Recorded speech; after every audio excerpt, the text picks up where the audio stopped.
I'm running on 2 hours of sleep, a leftover cinnamon roll I may or may not have fought in a raccoon for, and the sheer unfiltered power of unhinged creative energy. Let's go.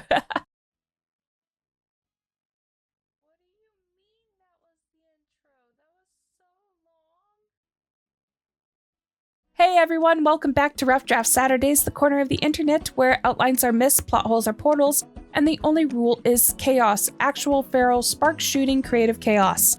This week has been a wonderful time, so grab your beverage of choice, wrap yourself in a warm blanket cocoon, and get ready to dive headfirst into the void that is my brain. First things first, updates. Streaming has taken over my life in the best, weirdest way possible.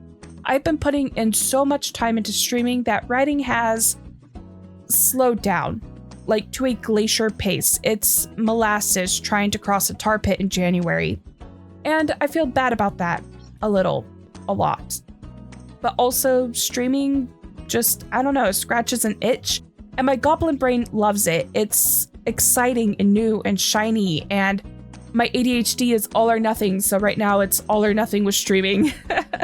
And so I haven't really technically written anything and have fallen behind with my Quick Tip Monday challenges. I am looking to get back into that, so hopefully here soon there will be some new short stories that I'll be posting.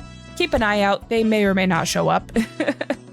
Also, on a side note, AJ had a whole meltdown this week because I haven't been writing anything new in her story in like days, sorry. And I don't blame her. She's stuck in a war-torn forest with robot nightmares lurking behind every tree, and I'm over here fiddling with stream transitions. I think she's planning revenge. Please send help.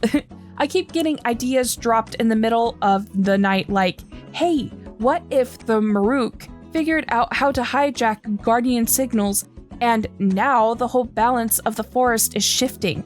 And I'm like, girl, can I just sleep first? But yeah, no, I jotted it down. But we're not here to talk about productivity guilt. We're here to talk about breaking the rules. Or more specifically, why writers everywhere are shouting, break the rules, like it's some sort of war cry at the edge of a narrative battlefield. And when I say writers everywhere, I mean like 2 or 3 videos I may have stumbled across on Instagram, and just the vibe the people were giving off, just it didn't hit right. So I'm here to talk about it because that's what's on my brain right now. And everyone knows I love breaking the rules. I love it. Nothing thrills me more than looking at some sacred storytelling structure and going, okay, but what if I just didn't do that? What if I took the bones of the structure and rearranged them into a horrifying new creature that sings lullabies and, I don't know, eats expectations for breakfast? But, and this is a big dramatic capital B, but there's a difference between breaking rules because it serves the story and breaking them because you think it makes you look cooler than the writers who don't. One of those is intentional rebellion. The other is just narrative vandalism. Let me give you a visual. You're building a house. You can ignore the blueprint, sure. You could throw out the instructions. You could decide that you want your stairs to spiral into the sky and your windows to be upside down portals to another dimension. But if you don't know the difference between a low-bearing wall and a flimsy decoration, the whole house is going to collapse spectacularly and probably set itself on fire in the process. That's the kind of energy some of this break all the rules advice is giving lately. It's not creative freedom, it's chaos with no compass. I've seen people treat structure like it's this evil enemy they have to conquer. And honestly, I get it. I hate plotting. I hate having structure, especially within the first few drafts. You all know this by now.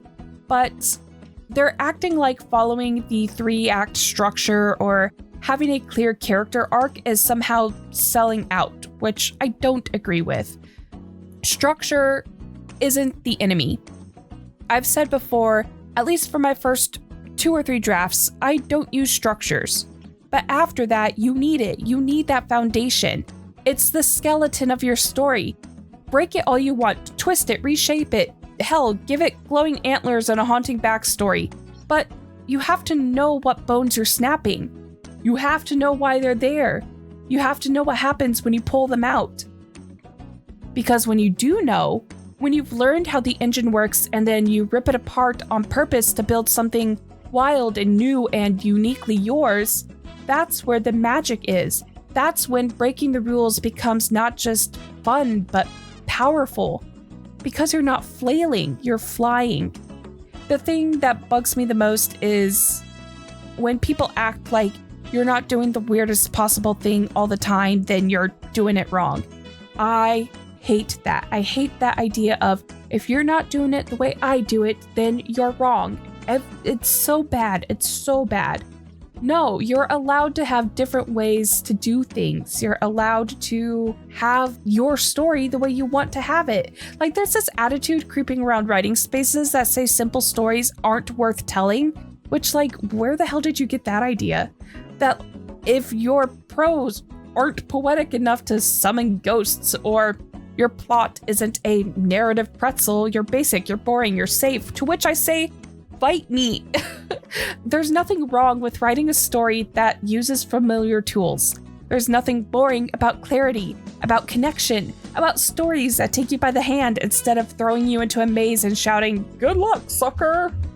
Sometimes the boldest thing you could do is write a story that doesn't try to be clever, that just tries to be honest, that tells the truth in a way only you can. And sure, sometimes that means throwing out the rule book. I'm not saying don't do that. I'm saying do it on purpose, with teeth, with blood and glitter and guts and intent. If you want to write a book that makes people question the very fabric of narrative reality, go off. Just don't forget that writing isn't about proving how smart or strange you can be. It's about communication. It's about taking the weird, messy, beautiful chaos in your brain and turning it into something another human being can hold in their hands and go, "Oh, I feel that." So yeah, break the rules, paint outside the lines, set the rulebook on fire, and roast marshmallows all over the ashes. But do it because your story asked you to, not because you think it's the only way to matter. That's it for this week's Rough Draft Saturdays. If you made it through this chaotic mess and are now questioning every writing choice you've ever made, welcome. You're one of us now. Haha! Leave me a comment and tell me about the weirdest rule you've ever broken in a draft, or maybe a rule you secretly like. And as always, keep writing, keep dreaming, and don't stress about the mess. We'll see you on Monday for some quick tips.